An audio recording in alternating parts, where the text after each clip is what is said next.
Iran Israel সংঘাত নিয়ে মার্কিন প্রেসিডেন্ট ডোনাল্ড ট্রাম্পের অবস্থান পরিষ্কার নয়। তিনি কখনো ইসরায়েলের পক্ষে জোরালো কথা বলছেন, আবার কখনো নিজেকে দূরে সরিয়ে নিচ্ছেন। এতে করে তার সিদ্ধান্ত নিয়ে অনেকেই বিভ্রান্ত হচ্ছেন। এখন প্রশ্ন হলো, এই পরিস্থিতিতে ট্রাম্প কি করতে পারেন? তবে প্রশ্ন থাকলেও এর উত্তরও আছে। এই অবস্থায় তার সামনে তিনটি প্রধান পথ খোলা রয়েছে।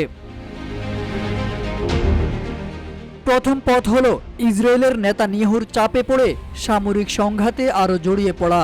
ইরানের পারমাণবিক ক্ষমতা ঠেকাতে তিনি হুমকির ভাষা ব্যবহার করছেন। কেউ কেউ বলছেন এটি তার ম্যাডম্যান থিওরি, যাতে প্রতিপক্ষ বিভ্রান্ত হয়ে পড়ে। তবে এই পথে গেলে যুদ্ধের ঝুঁকি অনেকটাই বেড়ে যায়।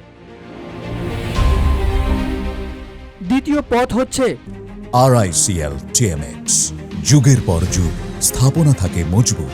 মধ্যম পন্থা অবলম্বন করা। ট্রাম্প কূটনীতি ও শক্তি দুই পথেরই কথা বলেছেন। হয়তো তিনি সংঘাতের বাহিরে থেকে ইসরায়েলকে প্রযুক্তিগত সহায়তা দিবেন, কিন্তু সরাসরি যুদ্ধে যুক্তরাষ্ট্রকে জড়াবেন না। এতে ঝুঁকি কমে, কিন্তু সংকটের স্থায়ী সমাধান হয় না।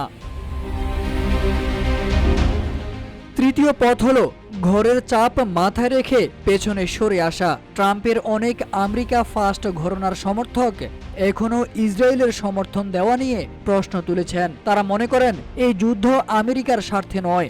এমন অবস্থায় ট্রাম্প হয়তো জনমত ও রাজনৈতিক সমর্থনের কথা ভেবে যুদ্ধ থেকে নিজেকে সরিয়ে নেবেন।